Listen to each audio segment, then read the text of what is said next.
Hello दोस्तों, आज है 1 फरवरी और 1 फरवरी को ही हमारे देश का जो बजट है वो पेश किया जाएगा। दोस्तों, प्रत्येक वर्ष जो होता है 1 फरवरी को ही हमारे देश की जो वित्त मंत्री होती हैं उनके द्वारा संसद में हमारे देश का जो यूनियन बजट होता है वो प्रस्तुत किया जाता है। तो दोस्तों, बजट जो होता है वो एक वित्तीय योजना होता है जिसमें हम अपने आय को और जो हमने व्यय किया है इन्हीं का अनुमान हम बजट में लगाते हैं।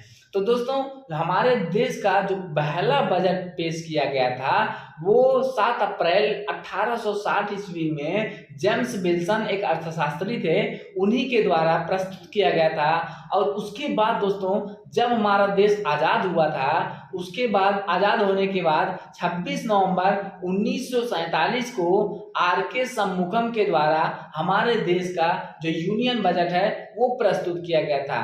तो दोस्तों, हमारे देश की जो वित्त मंत्री हैं जब वो बजट पेश करती हैं तो आप लोग देखे होंगे टीवी वगैरह में कि उन्होंने कुछ इस तरह का एक लाल कलर का ब्रीफकेस अपने साथ लेकर आती हैं और उस ब्रीफकेस में बजट से संबंधित जितने भी डॉक्यूमेंट होता है वो सभी डॉक्यूमेंट उसमें लेकर हमारे संसद में आती हैं और बजट को प्रस्तुत करती हैं।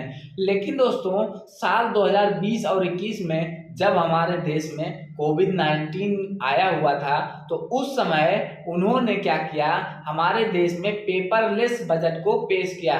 पेपरलेस का मतलब पेपर, बिना किसी पेपर के उन्होंने बजट को पेश किया।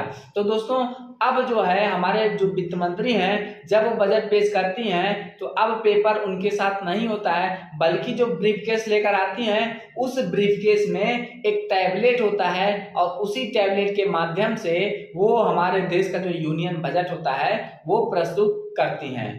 तो वर्तमान में जो हमारे वित्त मंत्री हैं निर्मला सीतारमण, ये जो है भारत की पहली जो है पेपरलेस बजट प्रस्तुत करने वाली भारत की पहली वित्त मंत्री बन चुकी हैं। तो चलिए, कैसी लगी जानकारी? अगर जानकारी अच्छी लगी हो तो वीडियो को लाइक करें और चैनल को सब्सक्राइब करें। जय हिंद।